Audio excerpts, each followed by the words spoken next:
pour nous, pentecôtistes, l'onction a une signification particulière où on peut penser à un revêtement de puissance. Jésus a été oint par le Saint-Esprit pour pouvoir accomplir son ministère, ce revêtement de puissance. Nous-mêmes, nous avons été oints. La Bible nous dit que nous sommes oints, n'est-ce pas, qu'il y a la marque de Dieu sur nos vies. Et quand on parle d'onction, on peut avoir un langage comme un champ lexical avec l'onction qui coule, l'onction qui descend, l'onction comme un fleuve, l'onction qui se revêt. C'est tout ça, l'onction, c'est la puissance. Finalement, c'est ce qu'elle produit, l'onction. Ça, c'est ce que produit l'onction. Mais l'onction, c'est d'abord le fait d'appliquer quelque chose, un liquide, sur une personne ou alors même un objet. Vous savez que dans le tabernacle, les objets du culte du peuple israélite étaient oints, étaient imprégnés, étaient appliqués de l'huile dessus. Et ce verbe s'utilise pour toutes sortes de choses, finalement, l'onction. Et Jésus a été oint par une femme. Non pas qu'il recherchait la puissance de la femme, pas du tout. Mais une femme est venue verser du parfum sur les pieds du maître. Et on va lire ensemble cette histoire avec une lecture un petit peu longue, mais tellement parlante. Luc chapitre 7, versets 36 à 50. Il est dit, un pharisien invita Jésus à prendre un repas chez lui. Jésus se rendit chez cet homme et se mit à table. Je vais lire dans une version un petit peu différente. Il y avait dans cette ville une femme de mauvaise réputation. Lorsqu'elle apprit que Jésus était à table chez le pharisien, elle apporta un flacon d'albâtre plein de parfum et se tint derrière Jésus à ses pieds. Elle pleurait et se mit à mouiller de ses larmes les pieds de Jésus. Puis elle les essuya avec ses cheveux, les embrassa et répandit le parfum sur eux. Quand le pharisien qui avait invité Jésus vit cela, il se dit en lui-même, « Si cet homme était vraiment un prophète, il saurait qui est cette femme qui le touche et ce qu'elle est, une femme de mauvaise réputation. » Jésus prit alors la parole et dit au pharisien, « Simon, j'ai quelque chose à te dire. » Simon répondit, « Parle, maître. » Et Jésus dit, « Deux hommes devaient de l'argent à un prêteur. L'un devait 500 pièces d'argent et l'autre 50. Comme ni l'un ni l'autre ne pouvaient le rembourser, il leur fit grâce de leur dette à tous deux. » Bonne nouvelle, hein? Lequel des deux l'aimera le plus? Simon lui répondit, « Je pense que c'est celui auquel il a fait grâce de la plus grosse somme. » Jésus lui dit, « Tu as raison. » Puis il se tourna vers la femme et dit à Simon, « Tu vois cette femme? Je suis entré chez toi et tu ne m'as pas donné d'eau pour mes pieds.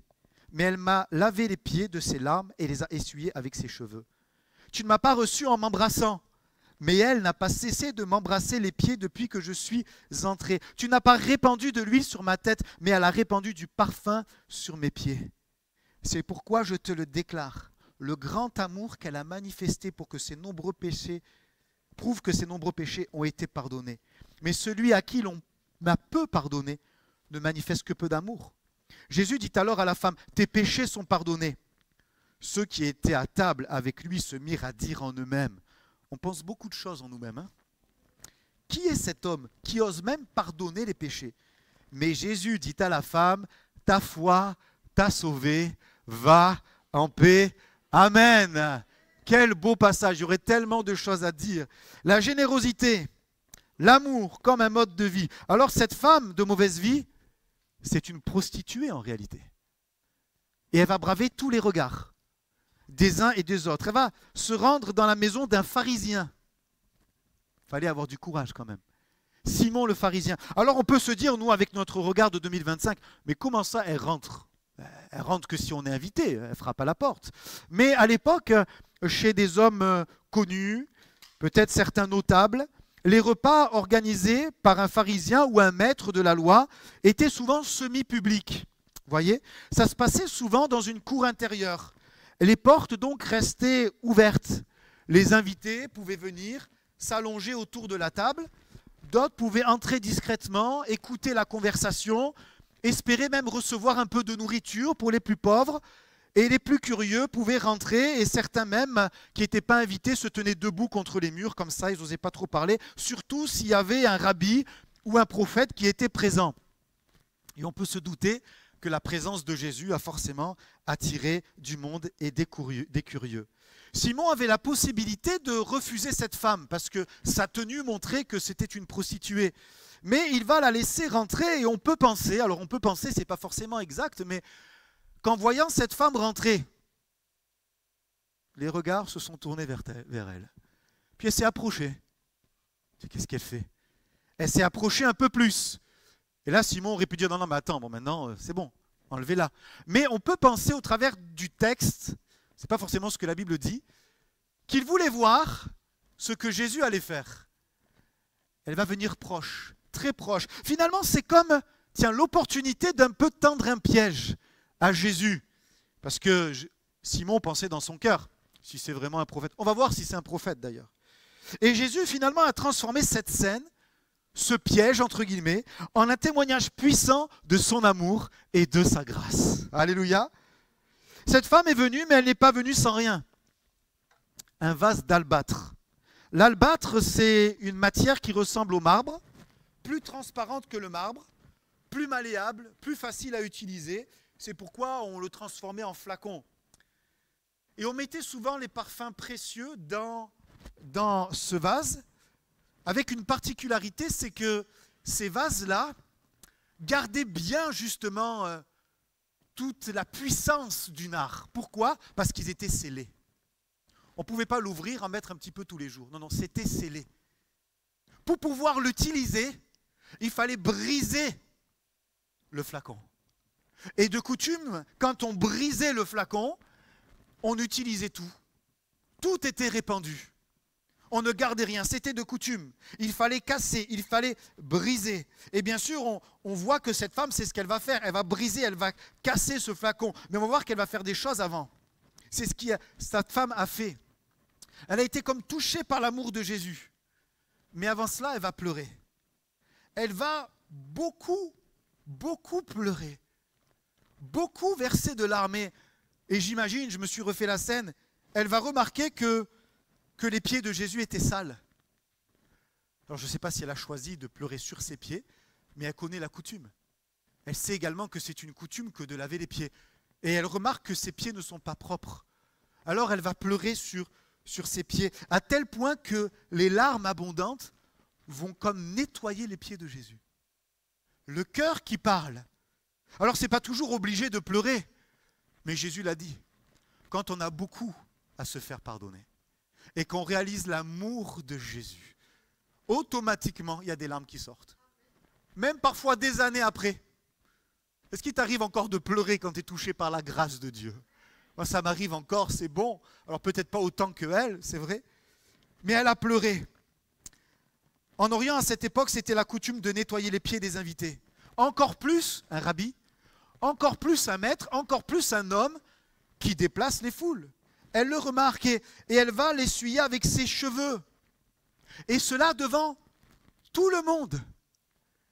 Ses larmes, symbole du repentir, elle reconnaît son péché, elle pleure.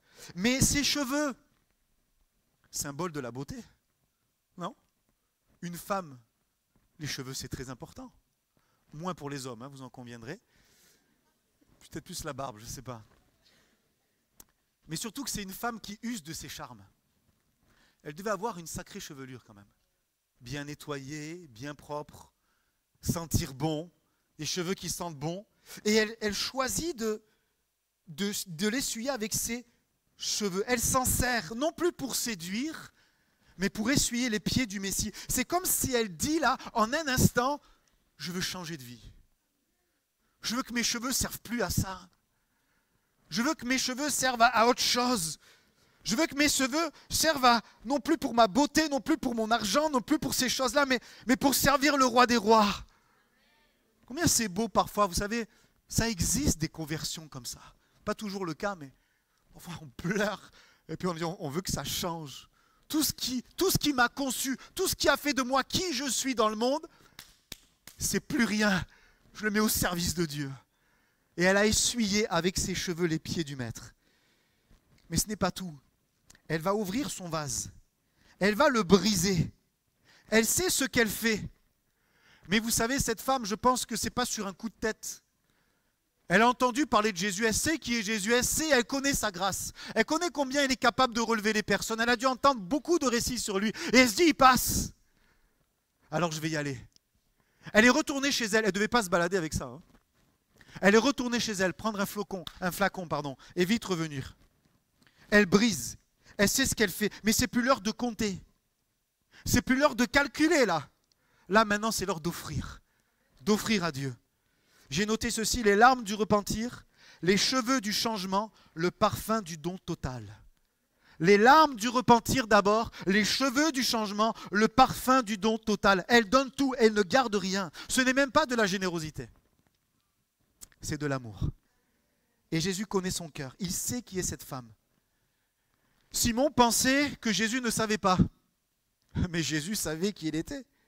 Et j'aimerais nous dire ce matin à nous, pour le ramener un petit peu à nous, n'oublions pas une chose, Jésus connaît notre vie. Il sait ce que tu as traversé. Il sait les erreurs que tu as commises. Plusieurs fois. Tu as essayé peut-être de t'en sortir. Le monde te condamne. Si tu devrais peut-être mettre tout ce que tu as fait devant nous, on dirait « Oh, et tu as fait tout ça ?» Oh là, on ne veut pas tout voir, c'est pas beau. Mais Jésus ne regarde pas ce que tu as fait. Il regarde déjà ce que tu vas être à travers lui. C'est pas extraordinaire ça? C'est merveilleux ce que fait Jésus. Il n'y a pas besoin de discours. Il n'y a pas besoin de réunion d'évangélisation en 4 points avec lève la main, on va prier pour toi. Il ne lui a même pas parlé du salut, elle sait. La présence, l'onction de Jésus fait qu'elle sait. Il ne lui a pas dit, il faut que tu pleures sur ton péché. Il lui a dit, à cause de ses actes, elle n'a même rien dit, elle. Nous, c'est vrai qu'on a tendance, et on a raison de le faire, demande pardon pour tes péchés, confesse. C'est important que tu passes, que tu le dises, que tu confesses. Mais elle, il n'y a rien qui est sorti de sa bouche. C'est tout passé par son cœur, tout passé par ses mains. Jésus lui a dit, mais regardez, elle a prouvé. Elle est en train de montrer que ses péchés sont déjà pardonnés, sans même qu'elle dise pardon. Parce qu'elle a fait plus que de le dire, elle l'a montré. Il sait qui est cette femme et il sait même ce que pense Simon. Simon aurait pu dire, Jésus aurait pu dire, Simon, tu juges cette femme, ce qu'elle fait. Tu juges ce qu'elle est en train de faire. Mais toi, tu ne regardes pas ce que tu n'as pas fait. Tu regardes ce qu'elle fait, mais tu ne regardes pas ce que toi tu n'as pas fait. On est un peu comme Simon parfois. Hein. Tu ne m'as pas donné d'eau pour laver mes pieds. Tu ne m'as même pas embrassé. Bonjour, bienvenue, la bise, ça fait plaisir. Même pas tu m'as embrassé. Et tu ne m'as pas oint. Alors que tu devais et que tu pouvais le faire. Mais elle a fait tout cela. Alors qu'elle n'était pas invitée, qu'elle ne devait même pas être là, qu'elle ne pouvait peut-être même pas, elle l'a fait. Alors qu'elle n'était même pas autorisée, elle l'a fait. Toi, tu regardes à ce que les autres font, mais tu ne regardes pas ce que toi, tu ne fais pas. Pourquoi? Parce qu'elle a beaucoup aimé. J'ai noté également ceci, le vase de la grâce, le parfum de l'amour et l'onction de la rédemption. Le vase de la grâce qui a été brisé, Jésus a été brisé, le parfum de l'amour qui se donne, et puis l'onction pour une vie nouvelle. Ça, c'est le premier texte qu'on voit qui nous parle de cette femme.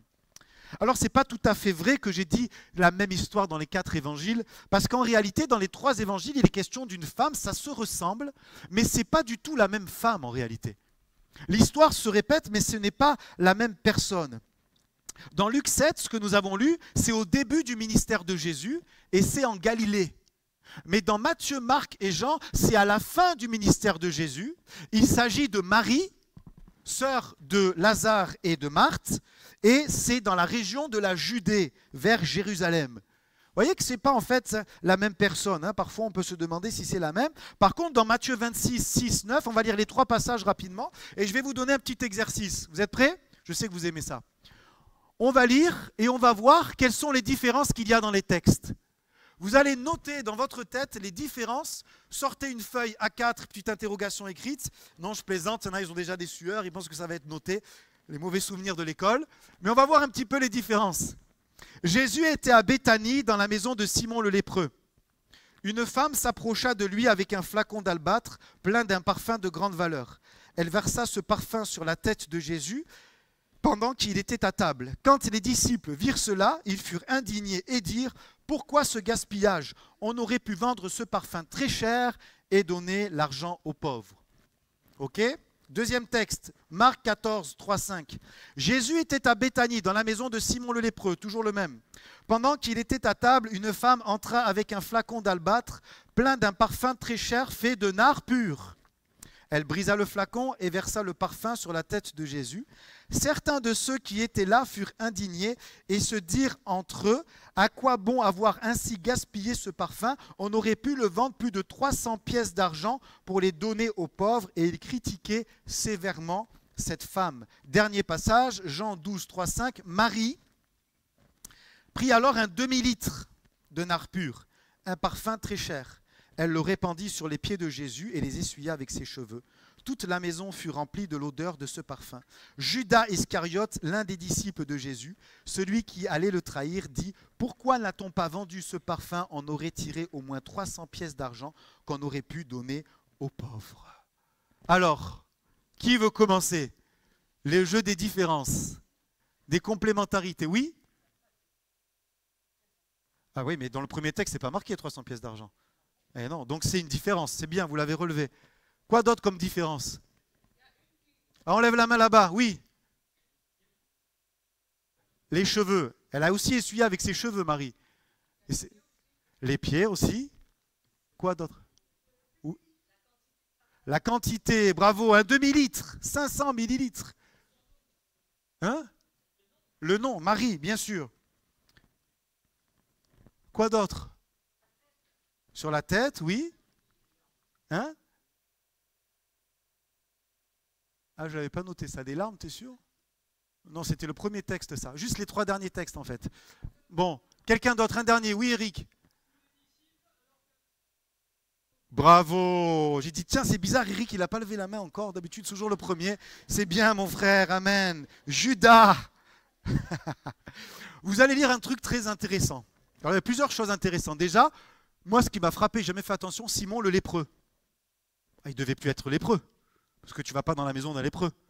Non, ça n'a rien à voir avec le texte, mais comme ça nous donne de réfléchir. Il ne devait plus être lépreux, mais il a gardé l'étiquette du lépreux, le pauvre. Vous voyez, parfois dans la vie, c'est comme ça. Hein. Judas, vous lirez dans Matthieu et dans Marc, dès que cette scène se termine, Judas sort et va livrer Jésus pour 30 pièces d'argent. Je n'avais jamais fait attention à ça. C'est comme s'il est frustré de ne pas avoir eu l'argent du parfum, et il dit, eh ben, je vais quand même avoir de l'argent, je vais livrer Jésus. C'est fou quand même, hein? Oui, donc briser le flacon, nard pur, demi-litre, 300 deniers. Vous savez ce que ça représente, 300 deniers? 300 jours de travail. Un denier, c'est un jour de travail. Presque un an de salaire, environ 20 000 euros. Réaction de ceux qui étaient présents, c'est du gaspillage. On aurait pu faire autre chose avec. Fausse générosité, comme l'a dit Eric, Judas était à la manœuvre. Marie aurait très bien pu donner ce parfum pour soutenir le ministère de Jésus. Il y a des femmes qui soutenaient Jésus de leur bien dans Luc chapitre 8, c'est marqué. Elle aurait pu dire, bon ben voilà, finalement, je vais vous donner cela, je sais que vous avez des choses à acheter, ça peut servir pour votre ministère. Ce qu'il faut noter, c'est qu'un tel flacon, un tel parfum représentait une épargne. Ça représentait une valeur. C'est comme si aujourd'hui, quelqu'un investissait dans l'or. C'est comme si on aurait pu dire, Marie, elle a cassé son PEL. Elle a brisé son flacon, elle a cassé son PEL. Peut-être qu'elle s'est dit, mais est-ce que je fais bien là? Non, mais parce que c'est pas rien. Nous, on le lit, c'est à 2000 ans entre nous et elle. Bon, est-ce que ça a du sens ce que je fais là? Et puis attends, quand je vais le verser sur les pieds, c'est quoi vraiment le but? À quoi ça sert de faire ça? On peut répondre peut-être en lisant le texte, en étant imprégné de la pensée de la Bible, que c'est son cœur qui parle. Parce que parfois on fait des choses, on se demande pourquoi on les fait. Hein? Ça vous arrive ou pas? Non? Parfois c'est bien que ça nous arrive. Parce qu'on est inspiré. On est inspiré par le Saint-Esprit. Et j'ai cherché un exemple. Tiens, un exemple tout récent qui est arrivé. Il y a à peu près quelques semaines de cela, quelqu'un vient me voir et me dit, voilà, Samuel, quelqu'un m'a fait un don à l'église. C'est bien, déjà tu me le dis, tu as confiance. Il me dit, c'est un don, je ne sais pas qui me les a donnés. Je lui dis, alors tu les mets dans le tronc. Non, je rigole, j'ai pas dit ça. J'ai pas dit ça.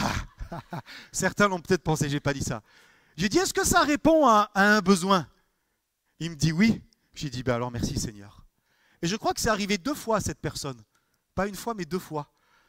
Amen. Hein? Mais je sais que cette personne, c'est quelqu'un de généreux. Et parfois, on ne sait pas, mais tu vas faire un don à quelqu'un, tu es poussé, tu dis, est-ce que ça a du sens? C'était une certaine somme quand même. Hein. C'était une certaine somme que cette personne a reçue. On ne sait pas si c'est un homme ou une femme d'ailleurs. Hein. J'ai dit cette personne. Et puis peut-être que la personne qui a fait le don, elle se dit, mais qu'est-ce que je suis en train de faire là? Est-ce que ça a du sens? C'est quand même une somme que je donne à cette personne-là. Ben, je ne sais pas si elle l'a su, mais en tout cas, c'est tombé à point nommé. Parce qu'elle était inspirée. Elle était inspirée. Cette générosité du cœur fait appel à l'inspiration du Saint-Esprit. Et ça défie la logique. Ça défie la raison. Ça défie même la comptabilité. Parce que si je fais les comptes, ben, j'aurai plus ça. La générosité, elle a dépassé Marie. Parce qu'elle l'a fait pour Jésus. Elle a donné à Jésus. Parce qu'après, quand tu verses le parfum, il ne nous est pas dit que Marie, 500 millilitres, elle a épongé pour récupérer. Hein. Non, non, non, elle a tout laissé. Quand tu donnes, il n'y a plus, parce que tu as donné finalement. Quand tu donnes, le cœur parfois ne sait même pas quel est le but, ne comprend pas. Et le but même de donner généreusement, c'est parfois donner sans comprendre, sans même savoir pourquoi. La première fois que nous avons lu le texte dans Luc 7, il a été question donc du parfum de la repentance, de la grâce. Mais ce qu'a fait Marie là, c'est un acte prophétique. Elle ne le sait pas encore pourquoi elle le fait. Mais Jésus a dit que de partout où on va annoncer cette bonne nouvelle, on annoncera aussi l'histoire de cette femme qui a oint Jésus avant la crucifixion. Elle ne sait pas encore pourquoi elle le fait. Mais Jésus vient de dire qu'elle le fait pousser par le Saint-Esprit. Elle ne compte pas. Peut-être qu'on a l'impression qu'elle ne sait pas trop ce qu'elle fait, mais en réalité, elle est inspirée par le Saint-Esprit. Et vous savez ce qu'elle fait là? C'est extraordinaire. Elle fait ce qu'elle n'aura pas le temps de faire après. Après la crucifixion, Nicodème est venu avec plusieurs litres. Des femmes sont venues pour embaumer Jésus. Parce qu'en mettant de l'onction sur le corps d'un mort, ça ralentit sa décomposition. Mais c'est extraordinaire. Parce qu'elle fait ce qu'elle n'aura pas le temps de faire après. Amen, je m'attendais à un amen incroyable. Quand je vais dire ça, ils vont dire « Oh, gloire à Dieu !» Jésus est ressuscité. Ils n'ont pas eu le temps de le faire. Ça aurait servi à rien. Finalement, l'onction avant a annoncé la défaite de la mort. L'onction avant a annoncé la victoire sur la mort. Charles Spurgeon, le grand prédicateur, souligne que Dieu a choisi de graver dans l'Évangile un acte d'amour désintéressé, afin que l'Église se souvienne toujours que les plus grands honneurs ne viennent pas que des rois ou des apôtres, mais d'un cœur aimant et dévoué. Dieu valorise la qualité du cœur plus que la quantité de l'offrande. Alléluia, amen. Est-ce qu'on peut acclamer le Seigneur? Est-ce que tu as déjà pensé à ça? Jésus sur la croix avait le parfum de la résurrection. Ça a été le crucifié qui a senti le plus bon de l'histoire. Parce que c'était après souvent, mais lui c'est avant. Jésus sur la croix avait le parfum de la victoire, à cause d'un acte de générosité désintéressé, juste par amour. Jésus l'a dit, de partout, on va annoncer également que cette femme a fait un acte prophétique sans savoir que c'était prophétique. Vous savez, des personnes parfois ne vont pas toujours comprendre ce qu'on fait. Vont toujours trouver des choses à dire, mais avec cet argent, tu aurais pu faire autre chose. Mais avec cet argent, tu aurais pu faire ceci, cela. Mais ce n'est pas l'argent qui compte pour Marie. C'est d'honorer le roi. Je me suis dit, j'ai paraphrasé un petit peu la Bible, j'ai imaginé, je me suis dit, si elle n'avait pas de parfum, elle aurait honoré Jésus avec autre chose. Parce que son but, ce n'était pas juste le parfum. Elle ne savait pas que son histoire allait être contée aux quatre coins de la terre, de tous les temps. Ce qu'elle voulait, c'était juste honorer Jésus. Pourquoi? Parce que la générosité, un mode de vie. La générosité, un style de vie, un cœur qui parle.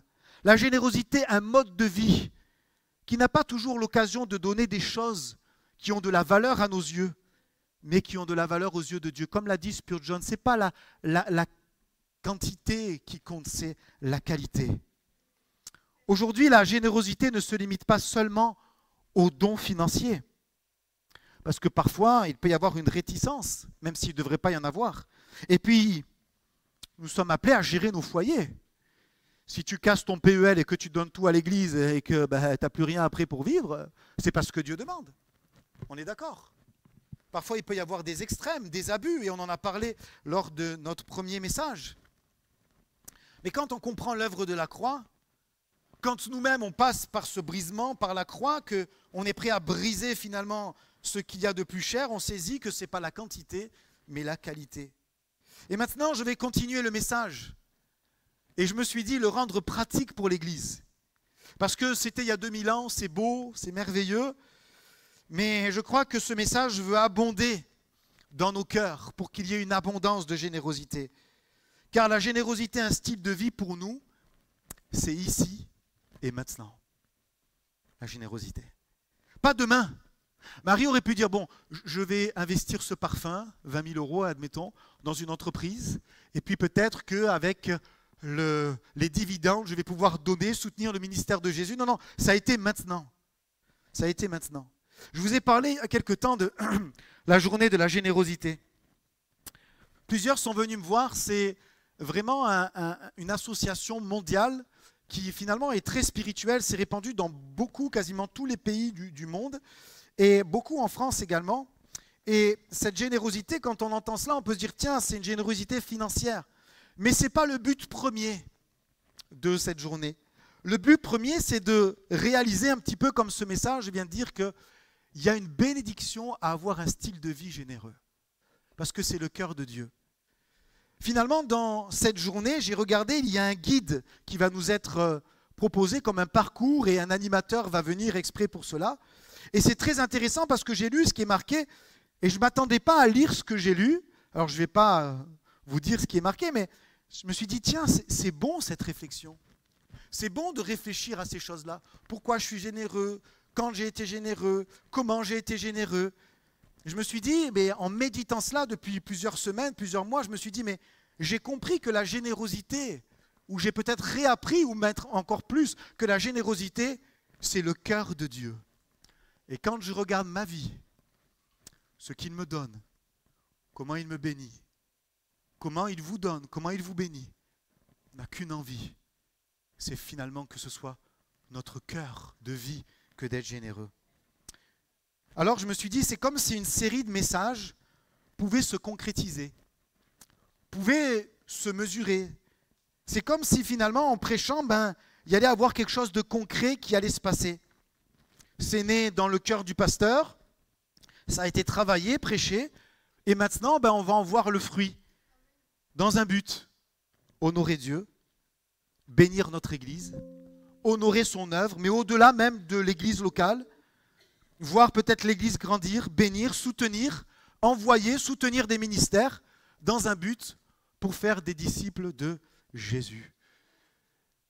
Et vous savez, quand je suis allé aux États-Unis il y a 2 ans maintenant, il y a une chose qui m'a un petit peu bousculé, c'est que là-bas, ils ne parlent pas en termes d'église locale, comme on peut avoir parfois nous en France. L'église locale qui compte, les chrétiens qui vont, qui viennent, les pasteurs parfois qui peuvent se chamailler, une personne, un don. Il y en a même qui font des appels du pied. Oh, t'es un bon pianiste, viens chez moi, je te donne un mi-temps. Ça existe. Là-bas, ils pensent en termes de royaume. Ils pensent en termes de royaume. Il n'y a pas de concurrence.